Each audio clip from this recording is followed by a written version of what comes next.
ಸ್ನೇಹಿತರೆ ನಮಸ್ಕಾರ. ಜಿ ಕನ್ನಡದ ವೇದಿಕೆ ಈ ಬಾರಿ ಮಹಾ ಸಂಗಮದ ಜೊತೆಗೆ ಮಹಾ ಎಮೋಷನಲ್ಗೂ ಕೂಡ ಕಾರಣ ಆಗಿತ್ತು. ಕಾರಣ ಏನು ಅಂತ ಹೇಳಿದ್ರೆ, ಒಂದೆರಡು ಮೂರು ಭಾವನಾತ್ಮಕ ಕ್ಷಣಗಳಿಗೆ ಜಿ ಕನ್ನಡ ಈ ಬಾರಿ ವೇದಿಕೆಯನ್ನು ಕಲ್ಪಿಸಿಕೊಟ್ಟಿತ್ತು. ಅದರಲ್ಲೂ ಕೂಡ ಆ್ಯಂಕರ್ ಅನುಶ್ರೀ ಅವರು ಇತ್ತೀಚೆಗೆ ಮದುವೆ ಆಗಿದ್ದರು. ಅವರಿಗೆ ಮಡಿಲು ತುಂಬುವಂಥ ಶಾಸ್ತ್ರವನ್ನು ಕೂಡ ಮಾಡಲಾಯಿತು. ಅದರ ಜೊತೆಗೆ ತನ್ನ ಮನೆಯ ಹೆಣ್ಮಗಳು ಯಾರು ಅನುಶ್ರೀ, ಜಿ ಕನ್ನಡದ ಮನೆಯ ಹೆಣ್ಮಗಳು, ಅವಳ ಮದುವೆಯನ್ನು ಸಂಭ್ರಮವನ್ನು ಮತ್ತು ಆಕೆಗೆ ಶುಭ ಹಾರೈಕೆಯನ್ನು ತುಂಬ ವಿಶೇಷವಾಗಿ ಒಂದು ವಿಶೇಷವಾದಂಥ ಕಾನ್ಸೆಪ್ಟ್ನ ಮೂಲಕ ಮಾಡಲಾಯಿತು. ಅದಾದ ಬಳಿಕ ಮತ್ತೊಂದು ವಿಶೇಷವಾದಂಥ ಕ್ಷಣ, ಜೊತೆಗೆ ಕಣ್ಣೀರಿನ ಭಾವನಾತ್ಮಕ ಕ್ಷಣವೂ ಕೂಡ ಅಲ್ಲಿ ಎದುರಾಯಿತು. ಅದು ಅನುಶ್ರೀ ಅವರ ಮದುವೆಯನ್ನು ಮುಂದೆ ನಿಂತು ಮಾಡಿಸಿದ ಸ್ನೇಹಿತ ಕಮ್ಮು ಸಹೋದರ ವರುಣ್ ಗೌಡ ಅವರ ಆಗಮನದ ನಂತರ. ಹೌದು, ವರುಣ್ ಅನ್ನುವಂತಹ ವ್ಯಕ್ತಿ ಅನುಶ್ರೀ ಅವರ ಬಾಳಲ್ಲಿ ಸಿಕ್ಕಿದ್ದು ಅಣ್ಣನಾಗಿ, ಸ್ನೇಹಿತನಾಗಿ. ಅದಕ್ಕೆ ಕಾರಣ ಪುನೀತ್ ರಾಜ್ಕುಮಾರ್ ಅವರು, ಎರಡನೇ ಮಾತಿಲ್ಲ. ಪುನೀತ್ ರಾಜ್ಕುಮಾರ್ ಅವರ ಕಾರಣಕ್ಕೆ ಇಲ್ಲಿ ವರುಣ್ ಸಿಗ್ತಾರೆ. ವರುಣ್ ಕಂಪ್ಲೀಟ್ ಆಗಿ ಒಬ್ಬ ಅಣ್ಣನ ಸ್ಥಾನದಲ್ಲಿ ನಿಂತ್ಕೊಂಡು ಈಕೆಯ ಮದುವೆಯ ಕಂಪ್ಲೀಟ್ ಉಸ್ತುವಾರಿಯನ್ನು ನಿಭಾಯಿಸ್ತಾರೆ. ಏನನ್ನೂ ಕೂಡ ಪ್ರತಿಫಲಾಪೇಕ್ಷೆ ಮಾಡದೆ ಕಂಪ್ಲೀಟಾಗಿ ಎಲ್ಲವನ್ನೂ ಕೂಡ ನಿಭಾಯಿಸ್ಕೊಂಡು ಹೋಗಿ ಇವತ್ತಿಗೆ ಏನೂ ಕೂಡ ಮಾಡಿಲ್ಲ ಅನ್ನೋ ರೀತಿಯಲ್ಲಿ ನಿಂತು ಬಿಡ್ತಾರೆ ವರುಣನ ವೇದಿಕೆಗೆ ಕರೆದಾಗ ಇಡೀ ವೇದಿಕೆ ಒಂದು ಭಾವನಾತ್ಮಕ ಕ್ಷಣಕ್ಕೆ ಸಾಕ್ಷಿಯಾಗಿತ್ತು. ಬಹುಶಃ ಸಾಕಷ್ಟು ಜನ ಅದನ್ನು ಗಮನಿಸಿರ್ತಾರೆ, ಒಂದಷ್ಟು ಜನ ಅದನ್ನು ನೋಡಿರಲ್ಲ. ಆದರೆ ಇನ್ನೊಂದಷ್ಟು ಜನರಿಗೆ ಈ ವರುಣ್ ಬಂದರು ಹತ್ರ ಎಲ್ಲದೂ ಕೂಡ ಕರೆಕ್ಟ್, ಆದರೆ ವರುಣ್ ಯಾರು ಅನ್ನೋದೇ ಒಂದಷ್ಟು ಜನರಿಗೆ ಗೊತ್ತಿರಲ್ಲ. ಅದ್ರ ಬಗ್ಗೆನೇ ಮಾಹಿತಿಯನ್ನು ಕೊಡ್ತಾ ಹೋಗ್ತೀನಿ. ಅದಕ್ಕಿಂತ ಮುಂಚೆ ನೀವು ಇನ್ನೂ ಕೂಡ ನಮ್ಮ ಚಾನಲನ್ನು ಸಬ್ಸ್ಕ್ರೈಬ್ ಮಾಡಿಲ್ಲ ಅಂದರೆ ದಯವಿಟ್ಟು ಕೂಡಲೇ ಸಬ್ಸ್ಕ್ರೈಬ್ ಮಾಡಿ ಸ್ನೇಹಿತರೆ. ನಾನು ಈಗಾಗಲೇ ಹೇಳಿದಂತೆ ಈ ಜಿ ಕನ್ನಡದ ಮಹಾಸಂಗಮ ವೇದಿಕೆ ಇದೆಯಲ್ಲ, ಮಹಾಸಂಗಮ ವೇದಿಕೆ ಒಂದು ಭಾವನಾತ್ಮಕ ಕ್ಷಣಕ್ಕೆ ಸಾಕ್ಷಿಯಾಗಿತ್ತು. ಯಾರು ಕೂಡ ಇಮ್ಯಾಜಿನ್ ಮಾಡಿಕೊಳ್ಳದಂತಹ ಒಂದು ಸಂದರ್ಭಕ್ಕೆ ಸಾಕ್ಷಿಯಾಗಿತ್ತು. ಕಾರಣ ಏನು ಅಂತ ಹೇಳಿದರೆ, ಇತ್ತೀಚೆಗೆ ಆ್ಯಂಕರ್ ಅನುಶ್ರೀ ಅವರು ಮದುವೆ ಆಗ್ತಾರೆ.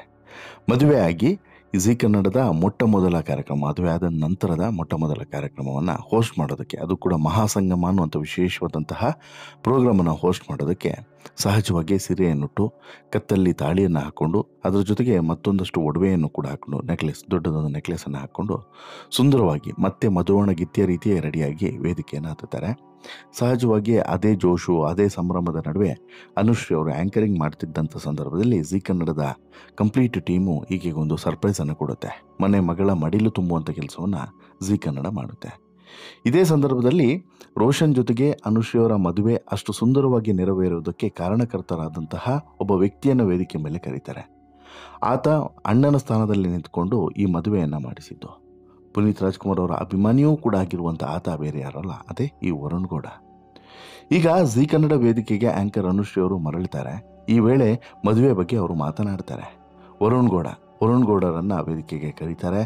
ವರುಣ್ ಗೌಡ ಬಂದಿದ್ದರಿಂದ ಈ ಒಂದು ಮದುವೆ ಅನ್ನುವಂತಹ ಈ ಮಡಿಲು ತುಂಬುವ ಶಾಸ್ತ್ರ ಮತ್ತು ಮದುವೆ ಕುರಿತು ಮಾತುಕತೆ ಏನಿತ್ತು, ಇದಕ್ಕೊಂದು ಅರ್ಥ ಬಂದಿತ್ತು. ಕಾರಣ ಏನಂತ ಹೇಳಿದ್ರೆ, ಮದುವೆ ಬಗ್ಗೆ ಏನಾದರೂ ಮಾತನಾಡಿ ಅಂತೇಳಿ ಹೇಳಬೇಕು ಅಥವಾ ಕೇಳಬೇಕು ಅಂತಿದ್ರೆ ಅದು ವರುಣ್ ಕೇಳಬೇಕು. ಯಾಕಂತ ಹೇಳಿದ್ರೆ ಕಂಪ್ಲೀಟ್ ಜವಾಬ್ದಾರಿಯನ್ನು ಹೊತ್ಕೊಂಡಿದ್ದು ವರುಣ್ ಮಾತ್ರ. ವರುಣೇ ಮುಂದೆ ನಿಂತು ನನ್ನ ಮದುವೆಯನ್ನು ಮಾಡಿಸಿದ್ದು. ಹಾಗಾಗಿ ವರುಣ್ ಏನಾದರೂ ನನ್ನ ಮದುವೆ ಬಗ್ಗೆ ಮಾತನಾಡಿ ಅಂತಲೂ ಕೂಡ ಅನುಶ್ರೀ ಕೇಳ್ಕೊಳ್ತಾರೆ. ವರುಣ್ ಅವರಿಗೆ ಆ ಸಂದರ್ಭದಲ್ಲಿ ಮಾತೇ ಬರಲಿಲ್ಲ, ಬರೀ ಕಣ್ಣೀರನ್ನು ಸುರಿಸಿದ್ರು. ಅದಕ್ಕೆ ಕಾರಣ ಆಗಿದ್ದು ಪುನೀತ್ ರಾಜ್ಕುಮಾರ್ ಅವರ ನೆನಪುಗಳು ಅನ್ನೋದನ್ನು ನಾವಿಲ್ಲಿ ಮರಿಬಾರ್ದು. ಹೌದು, ಅನುಶ್ರೀ ಅವರು ಪುನೀತ್ ರಾಜ್ಕುಮಾರ್ ಅವರ ದೊಡ್ಡ ಅಭಿಮಾನಿ, ಅದರಲ್ಲೇನು ಎರಡನೇ ಮಾತೇ ಇಲ್ಲ. ಅದೇ ರೀತಿ ವರುಣ್ ಕೂಡ ಪುನೀತ್ ರಾಜ್ಕುಮಾರ್ ಅವರ ದೊಡ್ಡ ಅಭಿಮಾನಿ. ಅನುಶ್ರೀ ಅವರ ಮದುವೆಗೆ ಪುನೀತ್ ರಾಜ್ಕುಮಾರ್ ಅವರು ಬರಲು ಆಗಲಿಲ್ಲ ಅನ್ನುವಂಥ ಕೊರಗು ಇಬ್ಬರಿಗೂ ಕೂಡ ಇದೆ. ಅದರಿಂದಾಗಿ ವರುಣ್ ಅವರು ಜಿ ಕನ್ನಡ ವೇದಿಕೆಯಲ್ಲಿ ಎಮೋಷನಲ್ ಆಗಿಬಿಡ್ತಾರೆ. ಈ ವೇಳೆ ಅನುಶ್ರೀ ಅವರು ಕೂಡ ಮಾತನಾಡ್ತಾರೆ. ನನಗೆ ಜೀವನ ಕೊಟ್ಟಿದ್ದು ಜಿ ಕನ್ನಡ, ಆದರೆ ಆ ಜೀವನಕ್ಕೆ ಅರ್ಥ ಕೊಟ್ಟಿದ್ದು ರೋಷನ್. ನಾವು ತುಂಬ ಜನರನ್ನು ಕರೆದು ಮದುವೆ ಆಗೋದಕ್ಕೆ ಆಗಲಿಲ್ಲ. ಇದಕ್ಕಿಂತನೂ ಕೂಡ ಸಿಂಪಲ್ ಆಗಿ ಮದುವೆ ಆಗಬೇಕು ಅಂತೇಳಿ ಇದ್ವಿ, ಬಟ್ ಆಗಲಿಲ್ಲ. ಅಲ್ಲಿ ಬಂದವರು ಯಾರೂ ಕೂಡ ಸೆಲೆಬ್ರಿಟಿಗಳಲ್ಲ, ಅಲ್ಲಿ ಬಂದವರು ನನ್ನ ಆತ್ಮೀಯರು ಮಾತ್ರ. ನನ್ನ ಮನೆಯವ್ರಿಗಿಂತನೂ ಕೂಡ ಹೆಚ್ಚು ನನ್ನನ್ನು ಅವರು ಇಷ್ಟಪಡುವವರು, ಇಷ್ಟಪಟ್ಟು ಪ್ರೀತಿಸುವವರು. ಹೆಚ್ಚು ಕೆಲಸವನ್ನು ಅಲ್ಲಿ ನಿಂತು ಮಾಡಿದ್ದು ರಾಜ್ಬಿ ಶೆಟ್ಟಿ. ಅದರ ಜೊತೆಗೆ ನನ್ನ ಜೀವನದ ಈ ತುಂಬ ಸುಂದರವಾದಂಥ ಕ್ಷಣವನ್ನು ಜೀವನ ಪೂರ್ತಿ ಉಡುಗೊರೆಯಾಗಿ ಕೊಟ್ಟಿದ್ದು ನನ್ನ ಬೆಸ್ಟ್ ಫ್ರೆಂಡ್ ಅಣ್ಣ ವರುಣ್ ಗೌಡ ಅಂತೇಳ್ಬಿಟ್ಟು ಅನುಶ್ರೀ ಅವತ್ತು ಕೂಡ ಗ್ರ್ಯಾಟಿಟ್ಯೂಡನ್ನು ಸಲ್ಲಿಸಿದ್ರು. ಈ ವೇದಿಕೆಯಲ್ಲೂ ಕೂಡ, ಜಿ ಕನ್ನಡದ ವೇದಿಕೆಯಲ್ಲೂ ಕೂಡ ನಂತರ ಧನ್ಯವಾದವನ್ನು ಸಮರ್ಪಣೆ ಮಾಡಿದರು. ಈ ಮದುವೆ ಅವನ ಕನಸಾಗಿತ್ತು. ನನಗೆ ಯಾವುದೋ ದೇವಸ್ಥಾನದಲ್ಲಿ ಮದುವೆ ಆಗಬೇಕು ಅನ್ನುವಂಥ ಆಸೆ ಇತ್ತು. ನನ್ನ ತಂಗಿ ಮದುವೆಯನ್ನು ಹಿಂಗೆ ಮಾಡಿಸ್ಬೇಕು ಅಂತ ಹೇಳ್ಬಿಟ್ಟು ನನಗೆ ಈ ಮದುವೆಯನ್ನು ಮಾಡಿಸಿದ್ದು ಅವನು. ಧನ್ಯವಾದಗಳು ವರುಣ ಅಂತೇಳ್ಬಿಟ್ಟು ಆ ಕ್ಷಣದಲ್ಲಿ ನಾವೆಲ್ಲರೂ ಕೂಡ ಅಪ್ಪು ಸರ್ನ ಮಿಸ್ ಮಾಡ್ಕೊಂಡ್ವಿ. ಅವರೇ ವರುಣನ್ನು ಕಳಿಸಿ ನನಗೆ ಈ ಮದುವೆಯನ್ನು ಮಾಡಿಸಿದ್ದಾರೆ ಅಂತೇಳ್ಬಿಟ್ಟು ನಾನು ಅಂದುಕೊಂಡಿದ್ದೇನೆ ಅಂತೇಳ್ಬಿಟ್ಟು ವರುಣ್ ಗೌಡ ಬಗ್ಗೆ ಮಾತನಾಡ್ತಾ ಅನುಶ್ರೀ ಅವರು ಕಣ್ಣೀರು ಹಾಕೋದಕ್ಕೆ ಆರಂಭಿಸಿದರು. ಆಗ ವರುಣ್ ಗೌಡ ಅವರು ವೇದಿಕೆಗೆ ಬರ್ತಾರೆ. ಯಾರಿಗೆ ಏನೇ ತೊಂದರೆ ಆದರೂ ಕೂಡ ಹೋಗಿ ಸಹಾಯಕ್ಕೆ ನಿಲ್ಲುವಂಥ ಜೀವ ಇದು ಅಂತೇಳಿ ಅನುಶ್ರೀ ಮತ್ತೆ ವರುಣ್ ಬಗ್ಗೆ ಹೇಳ್ತಾರೆ. ಬಳಿಕ ಮಾತನಾಡಿ ಅಂತ ಹೇಳ್ಬಿಟ್ಟು ಮೈಕನ್ನು ಕೊಟ್ಟರೆ ವರುಣ್ಗೆ ಒಂದೇ ಒಂದು ಮಾತು ಕೂಡ ಬರಲಿಲ್ಲ. ಕಣ್ಣೀರು ಹಾಕ್ತಾನೆ ಒಂದೆರಡು ಮಾತುಗಳನ್ನು ಆಡ್ತಾರೆ. ನೀವೆಲ್ಲ ಹೇಳೋ ಥರ ನಾನು ಏನೂ ಮಾಡಿಲ್ಲ, ನಿಮ್ಮ ಕೈಯಲ್ಲಿ ಆದರೆ ಒಳ್ಳೆಯದು ಮಾಡಿ ಅಂತೇಳ್ಬಿಟ್ಟು ಹೇಳಿದರು. ದಯವಿಟ್ಟು ಯಾರಿಗೂ ಕೂಡ ಕೆಟ್ಟದನ್ನು ಬಯಸಬೇಡಿ ಅಂತೇಳ್ಬಿಟ್ಟು ನಮಗೆ ಅಪ್ಪುಬಾಸ್ ಹೇಳಿಕೊಟ್ಟಿದ್ರು. ಅವರ ಮಾತನ್ನು ನಾನು ಪಾಲಿಸ್ಕೊಂಡು ಹೋಗ್ತಾ ಇದ್ದೇನೆ. ನನ್ನ ಮದುವೆಯಲ್ಲೂ ಕೂಡ ಅವರನ್ನು ಮಿಸ್ ಮಾಡಿಕೊಂಡೆ, ನನ್ನ ತಂಗಿಯ ಮದುವೆಯಲ್ಲೂ ಕೂಡ ಅವರನ್ನು ಮಿಸ್ ಮಾಡಿಕೊಂಡೆ ಅಂತ ಹೇಳ್ಬಿಟ್ಟು ಕಣ್ಣೀರನ್ನು ಇಡ್ತಾರೆ ವರುಣ್ ಕಣ್ಣೀರಿಡುವಂಥ ಸಂದರ್ಭದಲ್ಲಿ ಇಡೀ ವೇದಿಕೆ ಒಂದು ರೀತಿಯಲ್ಲಿ ಭಾವನಾತ್ಮಕ ಕ್ಷಣಕ್ಕೆ ಸಾಕ್ಷಿಯಾಗಿತ್ತು. ಅಲ್ಲಿದ್ದಂತಹ ಅತಿಥಿಗಳಾಗಿರ್ಬೋದು, ಸ್ಪರ್ಧಿಗಳಾಗಿರ್ಬೋದು, ಎಲ್ಲರೂ ಕೂಡ ಒಂದು ಕ್ಷಣ ಕಣ್ಣಂಚಲ್ಲಿ ಕಣ್ಣೀರನ್ನು ಒರೆಸ್ಕೊಳ್ಳುವಂಥ ಕೆಲಸವನ್ನು ಮಾಡ್ತಾರೆ. ಅಂದರೆ ಅಷ್ಟರ ಮಟ್ಟಿಗೆ ಭಾವನಾತ್ಮಕ ಕ್ಷಣಕ್ಕೆ ಇಲ್ಲಿ ಸಾಕ್ಷಿಯಾಗಿತ್ತು ಈ ವೇದಿಕೆ. ಅಸಲಿಗೆ ಇಬ್ಬರು ಕೂಡ ಅಪ್ಪು ಸರ್ ಅಭಿಮಾನಿಗಳೇ, ಪುನೀತ್ ರಾಜ್ಕುಮಾರ್ ಅವರ ಅಭಿಮಾನಿಗಳೇ ಅನ್ನೋದು ವಿಶೇಷ. ಇನ್ನು ಈ ವರುಣ್ ಗೌಡ ಯಾರು ಅಂತೇಳಿ ಕೇಳಿದರೆ, ವರುಣ್ ಗೌಡ ಪುನೀತ್ ರಾಜ್ಕುಮಾರ್ ಕುಟುಂಬದ ಆಪ್ತ. ಅಪ್ಪು ಅಂದರೆ ವರುಣ್ಗೆ ತುಂಬ ಇಷ್ಟ. ವರುಣ್ ಅವರು ಜೀ ಕನ್ನಡದ ಅನೇಕ ಇವೆಂಟ್ಗಳನ್ನು ಮಾಡಿಕೊಟ್ಟಿದ್ದಾರೆ. ಸಾಕಷ್ಟು ಸೆಲೆಬ್ರಿಟಿಗಳ ಜೊತೆಗೆ ಉತ್ತಮವಾದಂಥ ಒಡನಾಟವನ್ನು ಹೊಂದಿರುವಂತಹ ವರುಣ್ ಗೌಡ ಇಂಡಸ್ಟ್ರಿಯಲ್ಲೂ ಕೂಡ ಭಾರಿ ಹೆಸರನ್ನು ಸಂಪಾದನೆ ಮಾಡಿದವರು, ಜೊತೆಗೆ ಒಂದು ಪಬ್ನ ಮಾಲೀಕರು ಕೂಡ ಹೌದು. ಅಷ್ಟೇ ಅಲ್ಲದೆ ಹಾಸ್ಟೆಲ್ ಹುಡುಗರು ಬೇಕಾಗಿದ್ದಾರೆ ಅನ್ನುವಂಥ ಸಿನಿಮಾಕ್ಕೆ ಹಣ ಹೂಡಿದಂತಹ ನಿರ್ಮಾಪಕರು ಕೂಡ ಹೌದು. ಅಷ್ಟೇ ಅಲ್ಲದೆ ನಟಿ ಕಾವ್ಯ ಶಾ ಇದ್ದಾರಲ್ಲ, ಅವರ ಪತಿಯೂ ಕೂಡ ಹೌದು. ನಿಮಗೆ ಗೊತ್ತಿದೆಯೋ ಗೊತ್ತಿಲ್ಲ, ಇವರ ಮದುವೆಯೂ ಕೂಡ ಒಂದು ಡೇಟ್ಗೆ ಫಿಕ್ಸ್ ಆಗುತ್ತೆ. ಅದು ಕಾವ್ಯ ಶಾದು ಮತ್ತು ವರುಣ್ದು ಒಂದು ಮದುವೆ ಒಂದು ಡೇಟ್ ಫಿಕ್ಸ್ ಆಗುತ್ತೆ. ಅವತ್ತು ನಡೆದಂತಹ ಒಂದು ಅನಿವಾರ್ಯ ಪರಿಸ್ಥಿತಿ, ಅವತ್ತು ಒಂದು ಜೀವವು ಕೂಡ ಹೋದಂಥ ಕಾರಣಕ್ಕೋಸ್ಕರ ಇವರ ಮದುವೆಯು ಕೂಡ ಮುಂದೂಡಿಕೆಯಾಗಿ ನಂತರ ಇವರಿಬ್ಬರು ಕೂಡ ಮದುವೆ ಆಗುವಂಥದ್ದು. ಅಂದರೆ ಸಾಕಷ್ಟು ಕಷ್ಟಗಳನ್ನು ಜೀವನದ ಉದ್ದಕ್ಕೂ ಕೂಡ ನೋಡ್ಕೊಂಡು ಬಂದಿದ್ದಾರೆ.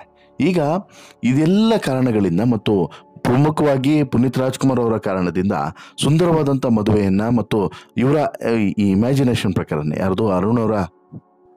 ಯಾರ್ದು ಈ ವರುಣ್ ಅವರ ಇಮ್ಯಾಜಿನೇಷನ್ ಪ್ರಕಾರ, ಅವರ ಕಲ್ಪನೆಯ ಪ್ರಕಾರನೇ ಅನುಶ್ರೀ ಅವರ ಮದುವೆಯನ್ನು ಮಾಡಿ ಮುಗಿಸಿಕೊಟ್ಟಿದ್ದಾರೆ.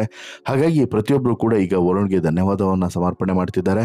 ಅನುಶ್ರೀಯು ಕೂಡ ವರುಣ್ಗೆ ಈ ಧನ್ಯವಾದ ಹೇಳಿದ್ರೆ ತುಂಬ ಚಿಕ್ಕ ಆಗ್ತದೆ, ಬಟ್ ಅಣ್ಣನ ಸ್ಥಾನದಲ್ಲಿ ನಿಂತ್ಕೊಂಡು ಅವರ ಜವಾಬ್ದಾರಿಯನ್ನು ತುಂಬ ಅಚ್ಚುಕಟ್ಟಾಗಿ ಪೂರೈಸಿದ್ದಾರೆ ಅನ್ನುವಂಥ ಖುಷಿ ಇದೆ, ಹೆಮ್ಮೆ ಇದೆ, ಪ್ರೀತಿ ಇದೆ, ಮಮತೆ ಇದೆ.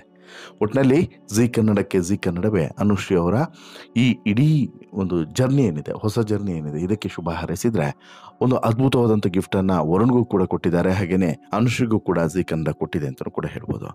ಬಟ್ ನಿಮಗೇನು ಅನಿಸುತ್ತೆ ಸ್ನೇಹಿತರೆ, ಅನುಶ್ರೀ ಅವರ ಬಾಳಲ್ಲಿ ಈಗ ಪುನೀತ್ ರಾಜ್ಕುಮಾರ್ ಅವರು ವರುಣ್ ಅವರನ್ನು ಕಳಿಸಿ ಇಷ್ಟು ಸುಂದರವಾದಂಥ ಕಾರ್ಯಕ್ರಮ ನೆರವೇರುವಂತೆ ಮಾಡಿದ್ದು, ಅದನ್ನು ಜೀ ಕನ್ನಡ ತನ್ನ ಮನೆಯ ಮಗಳು ಅನ್ನೋ ಕಾರಣಕ್ಕೋಸ್ಕರ ಅನುಶ್ರೀಗೆ ಇಂಥದ್ದೊಂದು ಗ್ರ್ಯಾಟಿಟ್ಯೂಡನ್ನು, ಒಂದು ಅಭಿನಂದನೆಯನ್ನು ಮತ್ತು ಮಡಿಲು ತುಂಬ ಶಾಸ್ತ್ರವನ್ನು ಮಾಡಿದ್ದು, ಆ ಸಂದರ್ಭದಲ್ಲಿ ವರುಣ್ಗೂ ಕೂಡ ಒಂದು ರೀತಿಯ ಧನ್ಯವಾದವನ್ನು ಸಮರ್ಪಣೆ ಮಾಡಿದ್ದು, ಎಲ್ಲ ಕ್ಷಣಗಳನ್ನು ನೋಡಿದಾಗ ನಿಮಗೆ ಅನಿಸುತ್ತೆ? ದಯವಿಟ್ಟು ಕಮೆಂಟ್ ಮಾಡಿ ತಿಳಿಸಿ. ಜೊತೆಗೆ ಇಷ್ಟ ಆಯಿತು ಅಂತ ಹೇಳಿದ್ರೆ ಲೈಕ್ ಮಾಡಿ, ಶೇರ್ ಮಾಡಿ, ಚಾನಲ್ಗೆ ಸಬ್ಸ್ಕ್ರೈಬ್ ಆಗೋದನ್ನು ಮರಿಬೇಡಿ. ಧನ್ಯವಾದ.